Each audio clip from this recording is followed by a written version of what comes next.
Hello friends, today we are going to see the lesson The Boy Who Broke the Bank. This is 2.2. This lesson's author is Ruskin Bond. Ruskin Bond, 1934, is an Indian author of British descent. The British descent म्हणजे British वंशाचे. Ruskin Bond हे 1934 हे British वंशाचे भारतीय लेखक आहेत. He lives with his adopted family in Landour in Mussoorie India. ते भारतामधील मसुरी येथे त्यांनी दत्तक घेतलेल्या कुटुंबासह राहतात आणि त्यांनी दत्तक घेतलेल्या कुटुंबासह ते राहतात. The Indian Council for Child Education has recognized his role in the growth of children's literature in India. भारतातील बाल साहित्याच्या ज्या काही विकास आहे त्याचे विकासामध्ये त्यांचं योगदान खूप मोठं आहे. That he got the Sahitya Academy Award in 1992 for Our Trees Still Grow in Dehra. त्यांना साधारणतः 1992ला Our Trees Still Grow in India in Dehra यासाठी जे काही साहित्य अकॅडमीचं जे काही पारितोषिक आहे, साहित्य अकॅडमीचं अवॉर्ड पारितोषिक त्यांना देण्यात आलं. He was awarded Padma Shri and Padma Bhushan respectively in 1999 and 2014. त्यांना 1999ला पद्मश्री आणि 2014ला पद्मभूषण हे पुरस्कार देऊन गौरव करण्यात आला. आता या ठिकाणी the boy who broke the bank हा लेसन या ठिकाणी आपल्याला बघायचा. आता या लेसनमध्ये रूमर्स म्हणजे अफवा कशा पसरल्या जातात, म्हणजे एखाद्या शब्दाचा आपण थोडक्यात म्हणूया एखादी शब्द किंवा एखाद्याने सांगितलेली माहिती ती 4 माणसांपर्यंत, 4थ्या माणसापर्यंत पोहोचताना त्या माहितीमध्ये काय बदल होतो आणि आपण यालाच काय म्हणतो, अफवा किंवा गॉसिप, त्याला रूमर्स म्हटलं जातं. See the first passage. Nathu grumbled to himself as he swept the steps of the Peepalnagar bank own by Seth Govindram. Seth Govindram आहे त्यांच्या मालकीची जी काही पीपलनगर बँक आहे त्या बँकेच्या पायऱ्या झाडताना जो काही नथू असतो, जो Nathu that grumble to himself म्हणजे स्वतःवरच चिडला. ग्रम्बलिंग म्हणजे काय, that is given ear showed one's critical attitude म्हणजे स्वतःवरच तो चिडलेला असतो.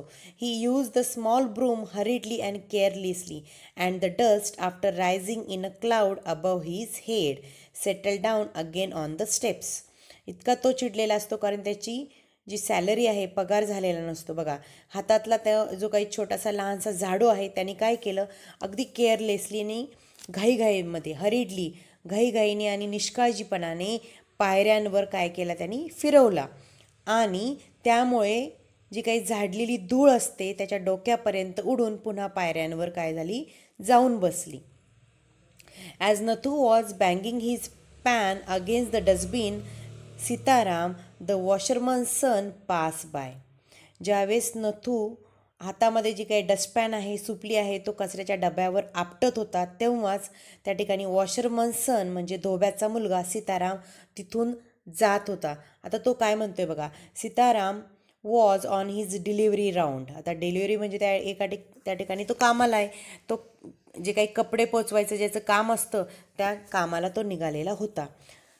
Than he had a bundle of freshly press clothes balance on his head. त्याच्या डोक्यावर नुकत्याच इस्त्री केलेल्या कपड्याचे गाठोडे होते. मग तो काय म्हणतोय बघा, don't raise such dust he called out to Nathu. तो नथूला काय म्हटला, अशी धूळ कशाला उडून, अशी धूळ नको उडूस तू, असं तो पटकन त्याला म्हणतो. Are you annoyed because they are still refusing to pay you an extra ₹2 a month. मग तो पुन्हा त्याला म्हणतोय, महिन्याला जे काही ₹2 तुला जास्त द्यायला ते अजूनही नकार देत आहेत का, म्हणून तू एवढा वैतागला आहेस का. आर यू अनॉइड एवढा एनॉइड म्हणजे काय, राग आलाय का तुला, एवढा वैतागला का तुला जे 2 रुपये वाढून द्यायचे होते त्यांनी अजून दिले नाही का. मग त्याच्यानंतर तो काय म्हणतोय, I don't wish to talk about it, complained the sweeper boy. तो स्वीपर बॉय काय म्हणतोय, I don't wish to, sweeper boy म्हणजे तो झाडू मारणारा नथू, तो काय म्हणतोय, I don't wish to talk about it, complained the sweeper boy. मला त्याबद्दल काहीच बोलायचं नाही आहे. आणि तो कंप्लेनिंग करत, एक प्रकारची तक्रार करत त्या पद्धतीने तो बोलला. I haven't even received my regular pay. तर काय म्हटलं, मला अजून जे काही रेग्युलर पे आहे, जो महिन्याचा जो पगार आहे, तो नेहमीचा पगारसुद्धा मला मिळालेला नाही. म्हणजे तारीख कोणती आली, and this is the 20th of the month, अगदी महिन्याची 20 तारीख आली पण रेग्युलर पगारसुद्धा मिळाला नाही, 2 रुपये वाढून कधी मिळणार, असं तो रागाच्या भरात त्या ठिकाणी तो म्हणतोय. Then who would think a bank would hold up a poor man's salary? As soon as I get my money, I am off. Not another week I work in this place. मग तो काय म्हणतोय, bank अशी कुणा गरीब माणसाचा पगार थकवत असेल असं कुणाला वाटतं का. पगार झाल्याशाने मी काय करणार या ठिकाणून, as soon as I get my money, माझा पगार झाला, आय एम ऑफ, मी इथून निघून जाणार, 1 आठवडासुद्धा थांबणार नाही. अनादर week I work in this place, not अनादर वीक, 1 आठवडासुद्धा मी इथं काम करणार नाही, इथून निघून जाणार. आणि असं म्हणत त्यांनी काय केलं बघा, and Nathu bang the pan against the dustbin several times just to emphasise his point and giving himself confidence. Emphasise म्हणजे काय, ड्रॉ अटेन्शन टू, म्हणजे एक प्रकारे त्याचा मुद्दा ठसवण्यासाठी तो काय करत होता, जोरजोरात बोलत होता आणि सुपली कचऱ्याच्या डब्यावर जोरजोरात आपटत होता. आणि गिविंग हिमसेल्फ कॉन्फिडन्स, आणि स्वतःला एक प्रकारचा कॉन्फिडन्स तो देत होता. देन सीताराम त्याला काय म्हणतो बघा, वेल आय विश यू लक, माझ्याकडनं तुला शुभेच्छा, तुला नक्कीच चांगला एखादा जॉब मिळेल, नोकरी मिळेल. I will keep a lookout for any jobs that might suit you. And he plodded barefoot along the road. Plodded means walk heavily. आता त्याच्या डोक्यावर जे गाठोडं होतं, तरी तो त्याला काय म्हणतोय, आय विल कीप, तुझ्याजोगं एखादं काम जर मिळालं तर नक्कीच मी पाहून ठेवील. आणि असे म्हणून त्यांनी काय केले, आपले जे काही डोके आणि खांदे पार झाकून जातील एवढे मोठे कपड्याचे गाठोडे कसे बसे डोक्यावर घेतले, सावरत तो अनवाणी पाय ओढत पुढे निघाला. प्लॉडेड बेअरफूट, प्लॉडेड म्हणजे काय, ओढत पाय ओढत नेणे. बेअरफूट म्हणजे काय, अनवाणी, पायात चप्पल नसणे. Barefoot along the road, the big bundle of the clothes hiding most of his head and shoulder. असं मोठं गाठोडं त्याने घेतलं जेणेकरून त्याचं डोकं आणि खांदा पूर्णपणे झाकून गेला होता आणि तो तिथून पुढे निघाला. Then at the 4th home he visited, Sitaram heard the lady of the house mention that she was in need of a sweeper. आता ज्यावेळेस तो ॲट द 4th होम, ज्यावेळेस कपडे देत देत 4थ्या घरापाशी आला आणि त्या ठिकाणी त्याला ऐकायला आलं की त्या घरातली जी काही स्त्री आहे, जी लेडी आहे, तिला कोणाची गरज आहे, एका झाडूवाल्याची, एका स्वीपरची, झाडूवाल्याची तिला गरज आहे.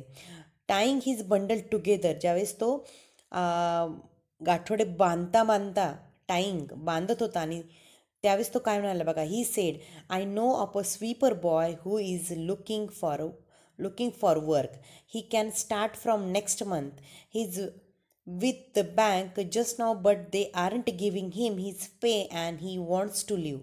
आता तो गाठोडे बांधता त्या जी काही घरात स्त्री होती, जी काही लेडी होती, तिला काय म्हणतोय बघा, माझ्या ओळखीचा एक झाडूवाला आहे आणि त्याला खरंच कामाची खूप गरज आहे. पुढच्या महिन्यापासून तो तुमच्या कामावर येऊ शकतो.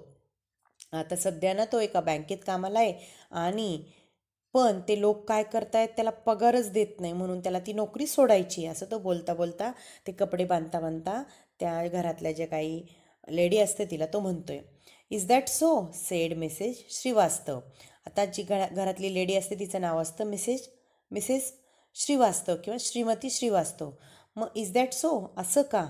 मग असं त्याला विचारतायत. Well tell him to come and see me tomorrow. Okay, तू त्याला सांग आणि उद्याच मला भेटायला सांग, अशा पद्धतीने त्याला सांगतायत. Then and Sitaram, glad that he had been of service to both the customer and his friend, hoisted his bag on his shoulders and went his way. आता hoisted म्हणजे काय, raise to a higher position. त्याने काय केलं, आपलं ते गाठोडं खांद्यावर टाकलं आणि तो पुढे निघाला. And Sitaram glad that he had been of service to both customer and his friend. म्हणजे कस्टमर जे काही गिराईक आणि आपल्या मित्राला या दोघांनाही मदत करता आली म्हणून तो खूप खुश झाला. आणि मग त्याने ते गाठोडं आपल्या खांद्यावर ठेवलं आणि तो तिथून निघून गेला. आता हॉइस्टेड बघा, फ्लॅग हॉइस्टिंग म्हणतो आपण. फ्लॅग जो असतो, झेंडा होइस्ट करणे म्हणजे काय, फडकवणे. पण फडकवणे म्हणजे काय, फडकवताना तो झेंडा कसा जातो, खालून वर जातो आणि मग तो फडकतो, मग त्याला म्हणतात हॉइस्टेड. शब्द कशा पद्धतीचे असतात या ठिकाणी बघा. Then Mrs Shrivastava had to do some shopping. Mrs Shrivastava ज्या होत्या त्यांना काय करायची होती, जरा खरेदीसाठी शॉपिंगसाठी बाहेर जायचं होतं. त्यांनी काय केलं बघा, शी गेव इन्स्ट्रक्शन टू द आया about looking after the baby and told the cook not to be late with the midday meal. आया हा शब्द बघा नॉन इंग्लिश वर्ड आहे, कारण तो इटॅलिक पॅटर्नमध्ये वापरला आहे, म्हणजेच हा नॉन इंग्लिश वर्ड आहे. मराठीमध्ये पण वापरला गेला आहे आणि इंग्लिशमध्ये पण वापरला गेला आहे. त्याला म्हणतात आया, म्हणजेच काय, काम करणारी. gave instruction to the ayah about looking after the baby and told the cook not to be late with the midday meal. Then she set out for the People Nagar marketplace to make her customary tour of the cloth shops. मग त्यांनी काय केलं, त्यांनी बाहेर जायचं होतं म्हणून त्यांनी जी काय आया होती, बाळाला सांभाळणारी जी बाई, त्याला बाळाला सांभाळायच्या सूचना दिल्या.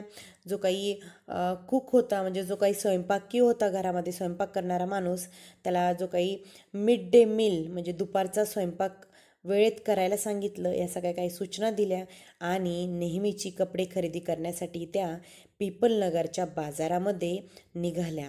आता कस्टमरी टूर म्हणजे काय, नेहमीची जे काही कपडे खरेदी आहे त्याला म्हणतात customary tour, usual or habitual, नेहमीचं. Then a large shady tamarind tree grew at one end of the bazaar. त्या ठिकाणी काय होतं, एक large shady tamarind tree grew at one end of the bazaar, and it was here that Mrs. Srivastava found her friend Mrs. Bhushan sheltering from the heat. त्या ठिकाणी बाजाराच्या जे काही एक टोक होतं, एका टोकाला असलेल्या एक मोठं असं शेडी, अगदी डेरेदार सावलीचं चिंचेचं झाड होतं आणि त्या झाडाच्या सावलीसाठी किंवा सावलीमध्ये मिसेस भूषण त्या ठिकाणी त्यांना भेटल्या. त्या काय करत होत्या बघा, Mrs Bhushan sheltering from the heat. जे काही ऊन होतं त्या ठिकाणी त्या सावलीसाठी खूप ऊन असल्यामुळे सावलीसाठी त्या ठिकाणी त्या थांबलेल्या होत्या. Mrs Bhushan was fanning herself with a large handkerchief. Fanning herself म्हणजे मिसेस भूषण काय करत होत्या, फॅनिंग म्हणजे काय, एक प्रकारे वारा घालणे. आता FAN फॅन हा वर्ब पण आहे आणि फॅन हा नाऊन पण आहे. वॉज फॅनिंग, आता वॉज फॅनिंग या ठिकाणी वर्बचं काम करतोय. मग त्या काय करत होत्या, Mrs Bhushan was fanning herself with a large handkerchief. मोठ्या रुमालाने स्वतःला वारा घालत होत्या कारण त्यांना गरमी होत होती. She complaint of the summer which she affirm was definitely the hottest in the history. त्या काय करत होत्या, एक प्रकारे कंप्लेंट, वैताग आला त्यांना या सगळ्या उन्हाळ्याचा आणि त्याच्या त्या कंप्लेंट करत होत्या, एक प्रकारे बोलत होत्या. Was definitely the hottest in the history of Peepalnagar. म्हणजे पीपलनगरच्या इतिहासातला हा नक्कीच सर्वात कडक उन्हाळा आहे असं त्या वैतागून सांगत होत्या. आता अफर्म म्हणजे एकदम वैतागून. She showed Mrs Shrivastava a sample of the cloth she was going to buy. एक त्यांनी मिसेस श्रीवास्तवला काय दाखवलं, एक सॅम्पल दाखवलं. जे सॅम्पल जे कपडा आहे तो त्या मिसेस भूषणला बाजारातून घ्यायचा होता, त्याच प्रकारचा कपडा. म्हणून त्यांनी खरेदी करायचा जो काय असलेला कपड्याचा नमुना त्या मिसेस श्रीवास्तव यांना दाखवला आणि मग यांचं बोलणं कशावर झालं बघा. And for 5 minutes they discuss it shade texture and design. आणि 5 मिनटावर पुढचे 5 मिनिट त्या बोलत होत्या टेक्स्चरवर, त्या कपड्याचा शेड काय आहे, त्याचा रंग कोणता आहे, त्याचा टेक्स्चर पोत कसा आहे, त्याची डिझाईन नक्षी कशी आहे, या दोघींनी चर्चा केली. हॅव्हिंग एक्झॉस्टेड दिस टॉपिक. आणि आता हा टॉपिक बोलून बोलून जरा एक्झॉस्ट झाल्या, थकल्या. आणि मग Mrs Shrivastava said, do you know my dear that Seth Govindram's bank can't even pay its employees. Only this morning I heard a complaint from their sweeper who hasn't received his wages for over a month. आता मग त्या ठिकाणी